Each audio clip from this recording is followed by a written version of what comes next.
gente, tudo bom com vocês?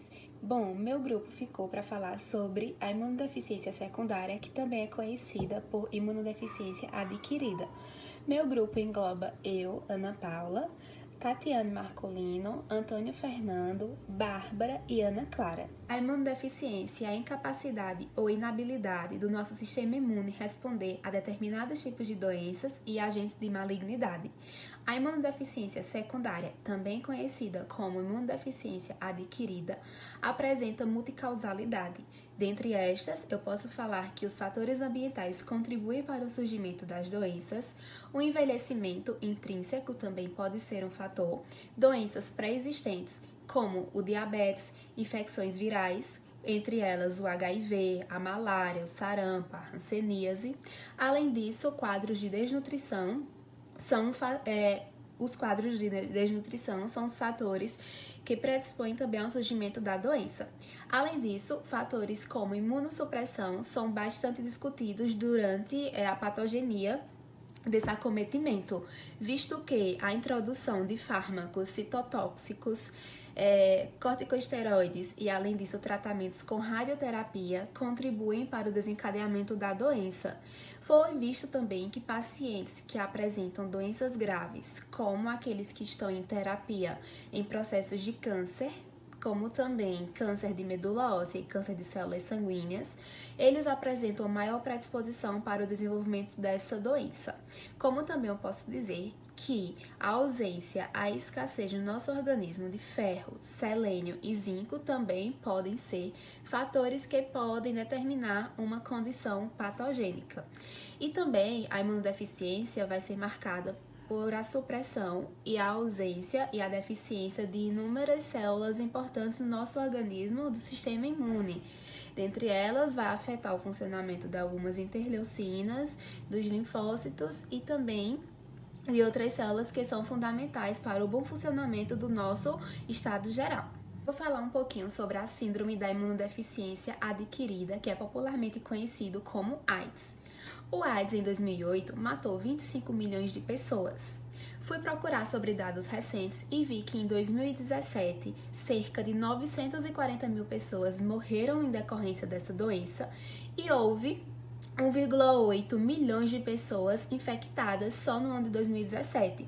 Se formos levar para dados estatísticos, vamos ver que são 5 mil pessoas infectadas por dia. Atualmente, há cerca de 36,9 milhões de pessoas que são contaminadas pelo vírus da AIDS. O epicentro da doença localiza-se na África subsaariana, onde cerca de 2/3 dos casos de AIDS em todo o mundo estão restritos lá. Então, a AIDS ela foi primeiramente descrita em 1981, foi quando ocorreu o primeiro diagnóstico. Até então acreditava-se que a AIDS era causada por um vírus de origem desconhecida, mas que poderia ser transmitido através de líquidos corporais. E foi tão somente em 1983 que o vírus do HIV ele pôde ser isolado e identificado. Dados também comprovam que o AIDS ele está tendo uma face cada vez mais feminina. Cerca de 50% dos casos de AIDS são pertencentes à classe feminina em meninas acima de 16 anos. E também estudos apontam que existem dois tipos do vírus do HIV. Tem o HIV-1 e o HIV-2.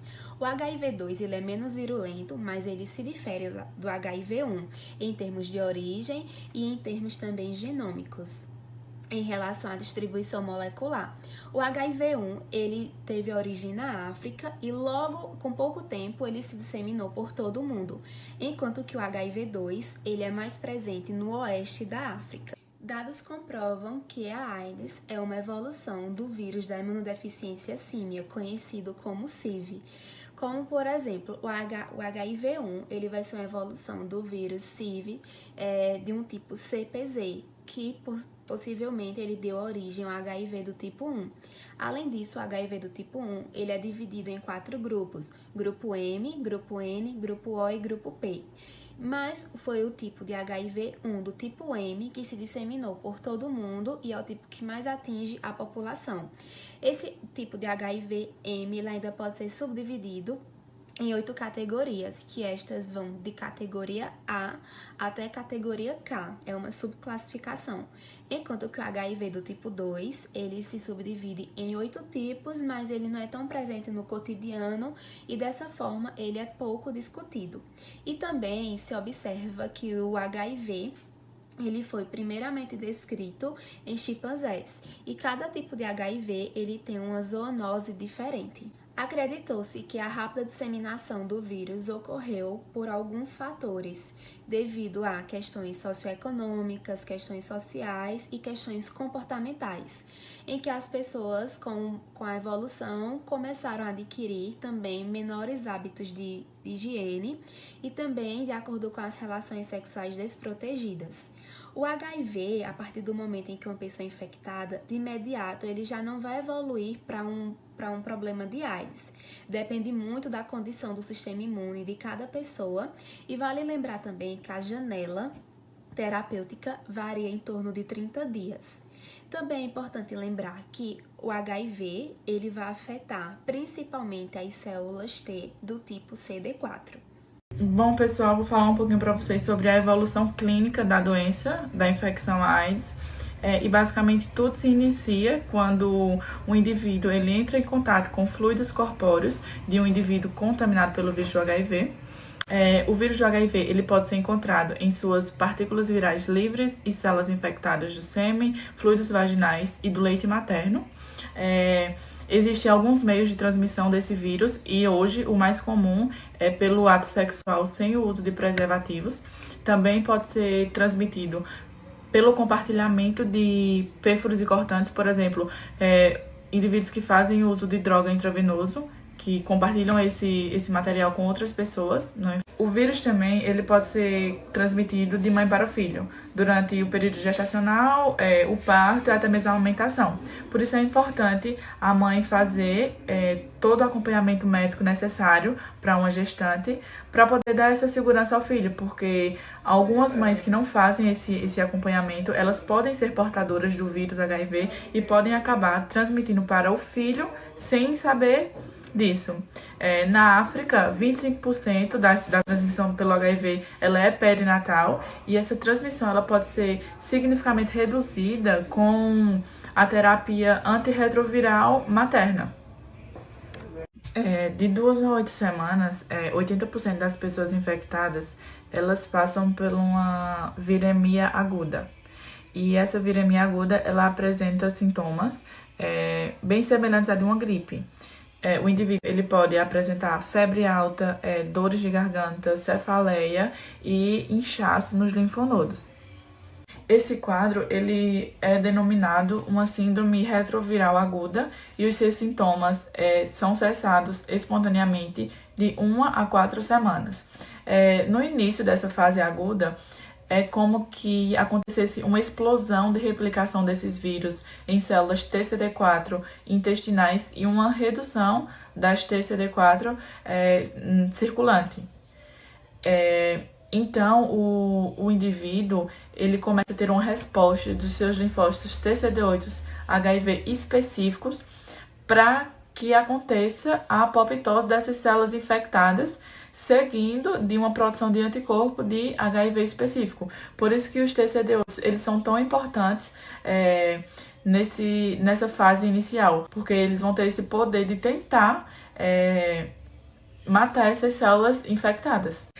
Depois de toda essa replicação viral, o vírus ele atinge um pico, e depois desse pico ele vem a cair quando as TCD4 elas ressurgem. Só que aí as TCD4 elas já ressurgem em uma quantidade abaixo do normal, que é de 800 células por ml, quanto deveria ser de 1.200 células por ml. Após a fase primária, segue-se um período de latência, que ele pode ser assintomático ou pode ter poucos sintomas. O vírus ele continua se multiplicando, entretanto, os linfócitos TCD4 vão reduzindo cada vez mais e, além disso, perdendo sua função. Ele já não trabalha como antes. Os indivíduos que têm o HIV, eles desenvolvem AIDS com o passar do tempo e o período assintomático para desenvolver a AIDS é de 2 a 15 anos. Então, quando o indivíduo ele já está, de fato, com AIDS, é quando o seu organismo ele já está com a imunidade totalmente afetada, os linfócitos já não trabalham como antes, o número de linfócitos já é pouco demais e qualquer infecçãozinha vem a ser um problema enorme para esse indivíduo, porque ele não tem todos os mecanismos necessários para combater esse vírusinho simples, e aí qualquer infecçãozinha simples, ela vem a se tornar um problema maior na vida de quem é portador desse vírus, levando até o paciente a óbito. Para finalizar, eu vou mostrar para vocês um desenho que eu fiz do HIV-1 e falar um pouquinho bem rápido da estrutura dele para vocês. Ele tem aqui, ó, sua membrana lipídica, aí ele é um vírus envelopado. Essa partezinha aqui, ó, é o envelope proteico da GP41. Essa partezinha aqui, ó, como se fosse essa cabecinha, é a envelope proteica GP120. Aí, essa partezinha amarela aqui, ó, é a proteína matriz P17, que engloba essa partezinha vermelha aqui que vocês podem ver, que é a cápsula proteica P24. E dentro da cápsula proteica P24 é que nós encontramos as duas fitas de RNA, e essas bolinhas aqui cinza representam a enzima transcriptase. Elas representam a enzima transcriptase reversa, que é a que vai ser responsável por pegar essa fitinha de RNA e transformar ela em DNA, para assim o vírus ele poder se incorporar nas células saudáveis. É basicamente assim, resumindo tudo. O vírus vem, entra na célula, aí a transcriptase reversa pega lá o RNA, que está com todas as informações virais, transforma ele em um DNA, e o vírus meio que se esconde no DNA das nossas células saudáveis. É dessa maneira que acontece todo o processo dessa infecção viral. Olá, boa noite. Meu nome é Bárbara e eu vou dar continuidade à apresentação dos trabalhos. Então, eu vou falar um pouco agora sobre a entrada viral. Então, como é que o vírus infecta o organismo humano? A partir do momento que a gente tem contato com o vírus, a primeira célula a ser infectada é as células T. E o vírus é composto por um envoltório tridimensional, composto pelo grupamento GP120 e a proteína transmembrana, a GP41. Então, o primeiro evento de ligação ocorre quando o HIV eles infecta as células T-alvo. E não só infecta as células T, elas infectam também todas as células que expressam CD4, que são os linfócitos T, os macrófagos e as células dendríticas. Então, a partir do momento que o nosso organismo está infectado, começa a haver uma liberação de quimiocinas por quimioatração, que é a CCR5 e a XRCR4. Então, para que fique mais claro de como o vírus infecta o organismo humano, eu vou reproduzir esse vídeo. Faz parte do sistema circulatório. Uma visão mais próxima de matéria mostra muitos glóbulos vermelhos e alguns vírus da imunodeficiência humana, HIV. O HIV tem um envelope esférico com muitas projeções de glicoproteína, que ajudam no processo de ligação.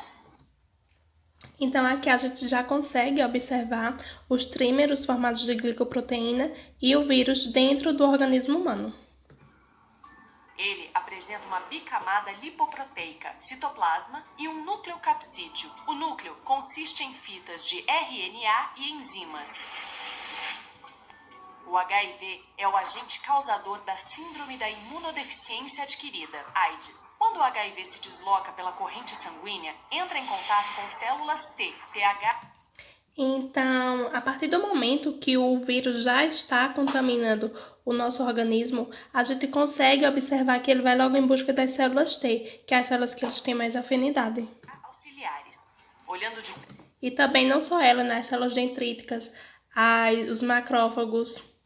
Perto uma célula T auxiliar, vemos que sua superfície tem inúmeros receptores glicoproteicos.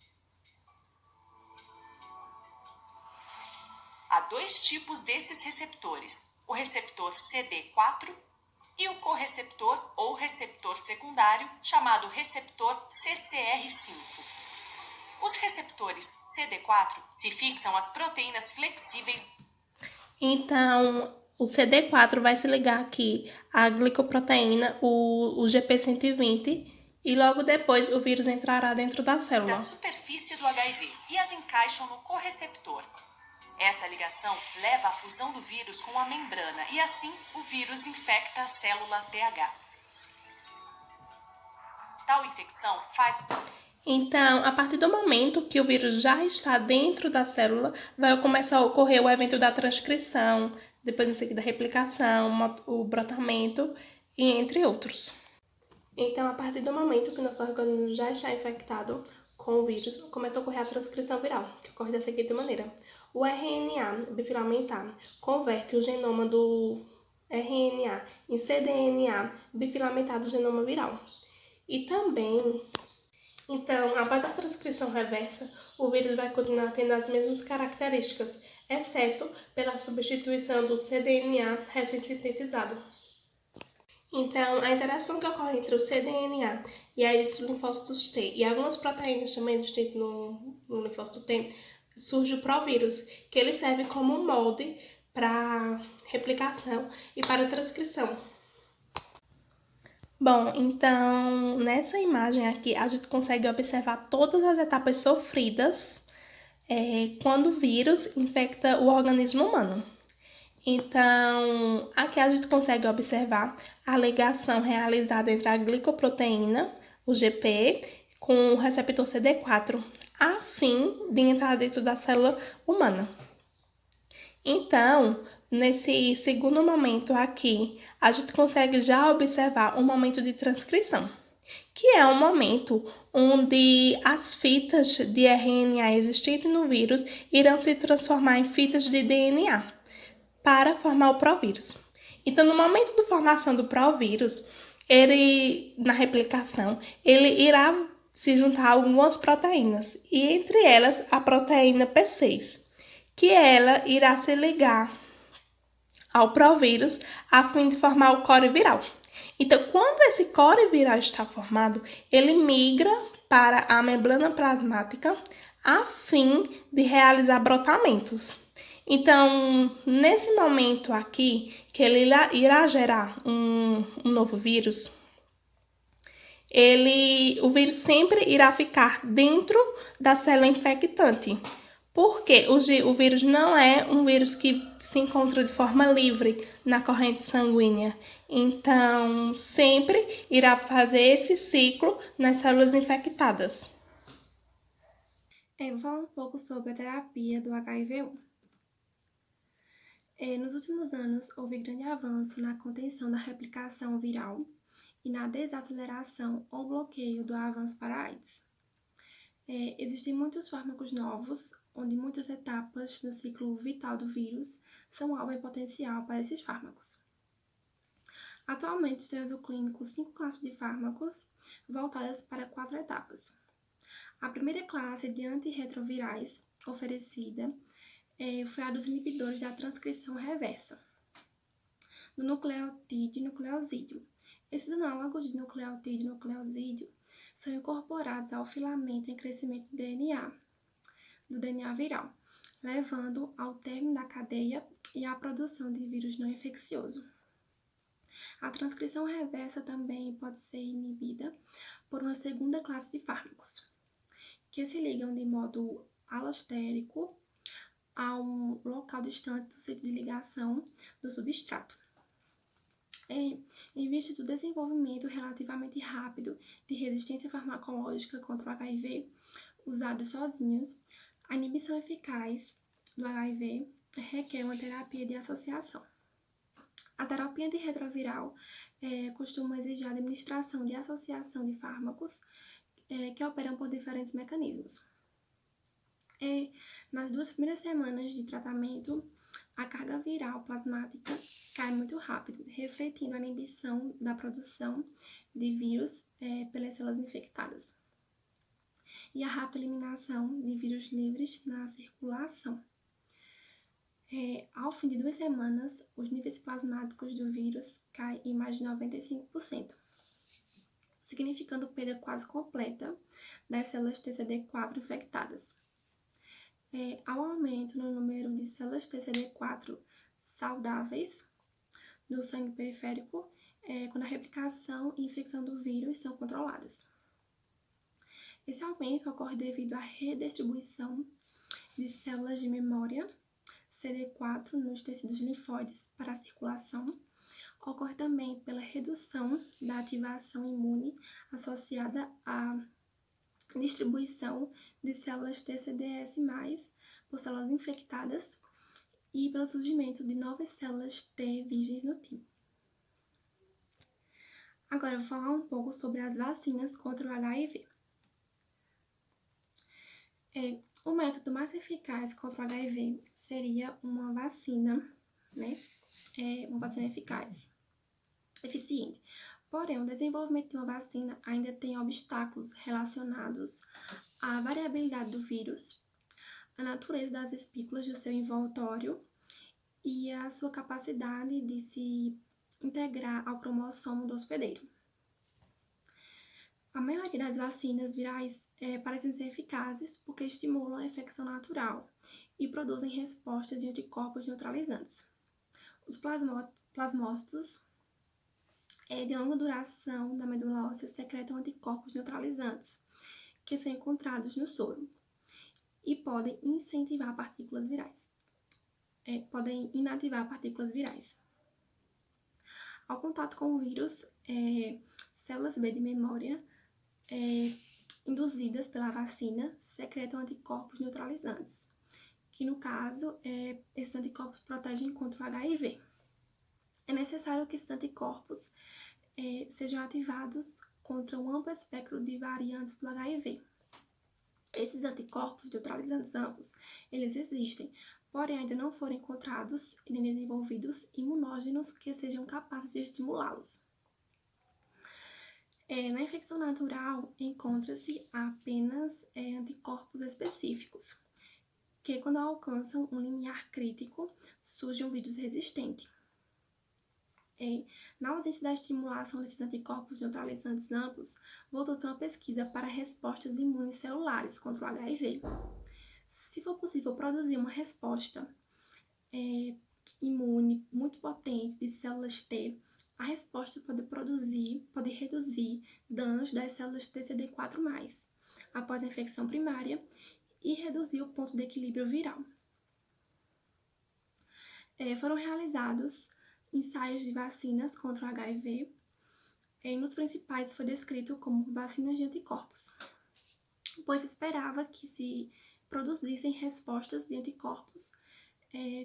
No entanto, essas respostas não neutralizaram isolados típicos de HIV e as vacinas não foram eficazes.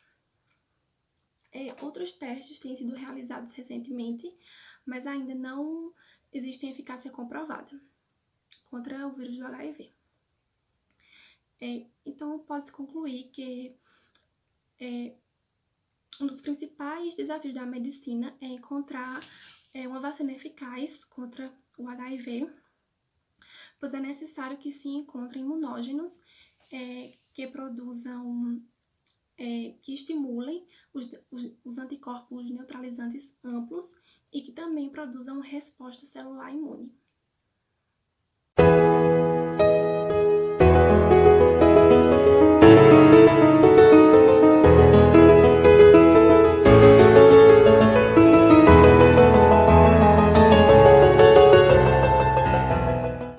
Boa noite a todos.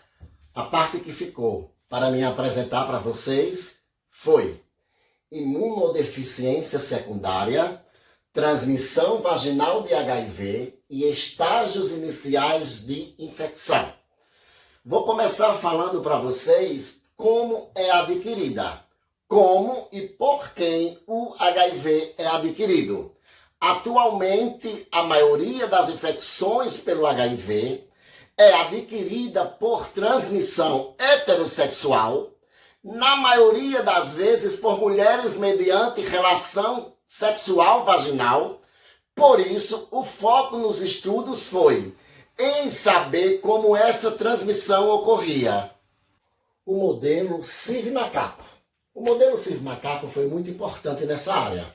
CIV é um vírus equivalente símil do vírus da imunodeficiência humana, HIV, já que depois da identificação da AIDS em humanos, infecções similares foram observadas em macaco rhesus, tornando-se conhecida como aidissímia. Sendo assim, para a realização dos estudos, os cientistas inseriram nele uma pequena parte do código CIV, que infecta os primatas da natureza, sendo um parente relativamente distante do patógeno causador da AIDS.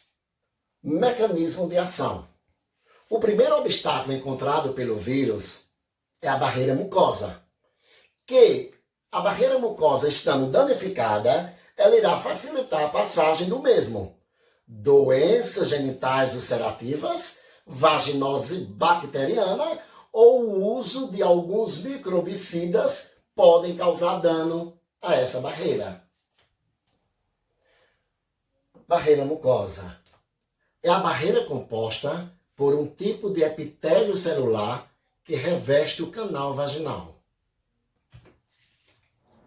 Proteínas envolvidas. As células dendríticas, que podem atuar no transporte do vírus, expressam lectinas do tipo C, um tipo de domínio proteico de ligação a carboidratos de proteínas lectinas, que se ligam a polissacarídeos ricos em manose, expressos na proteína GP120, uma glicoproteína capaz de se ligar simultaneamente ao receptor de membrana CD4+, e ao CCR5 de linfócito T auxiliadores.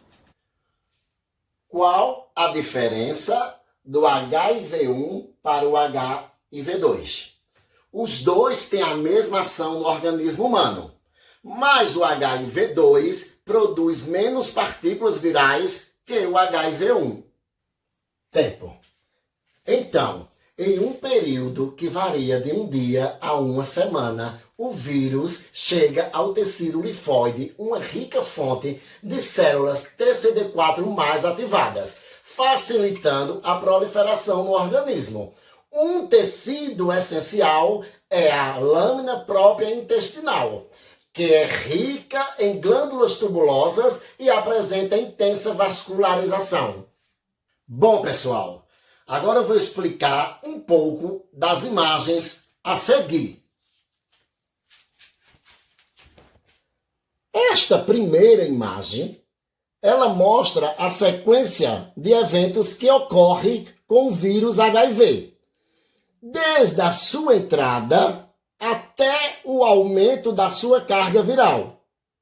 Após a passagem do vírus pela barreira mucosa vaginal, um pequeno número de vírus busca infectar células do sistema de defesa TCD4.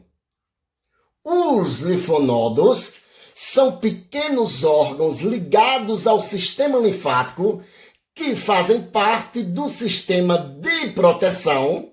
Por isso temos uma reunião de célula de defesa, facilitando a invasão e disseminação do vírus para o organismo, baço, encéfalo, fígado, pulmão.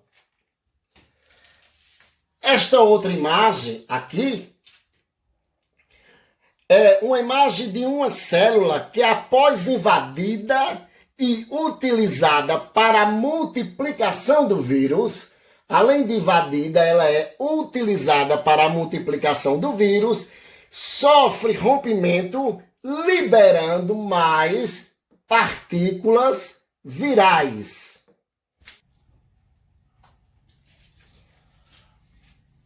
Continuando as explicações das imagens a seguir.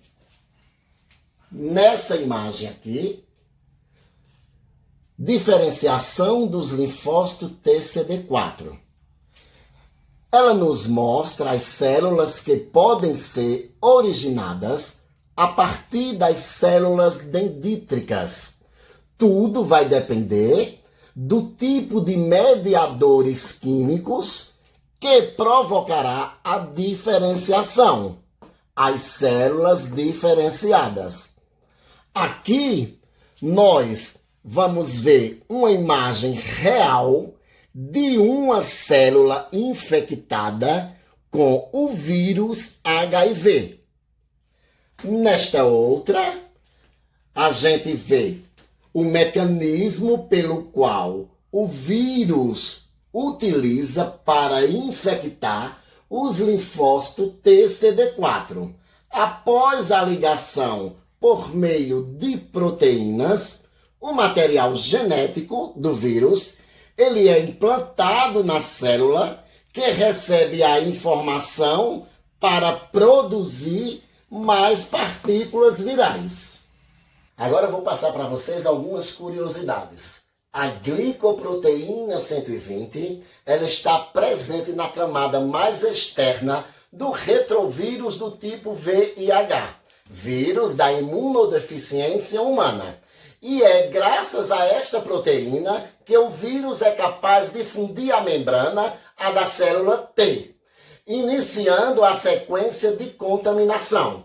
Depois de atravessar a barreira, o vírus livre infecta células T-alvo, como as células TCD4+, macrófagos e células dendríticas na lâmina própria. Quanto maior a aglomeração de linfócito, maior será a disseminação viral. Até o momento da entrada, são poucos os vírus que precisam de um ambiente favorável para proliferação na mucosa. Pronto, pessoal. Essa foi a minha apresentação. Obrigado a todos.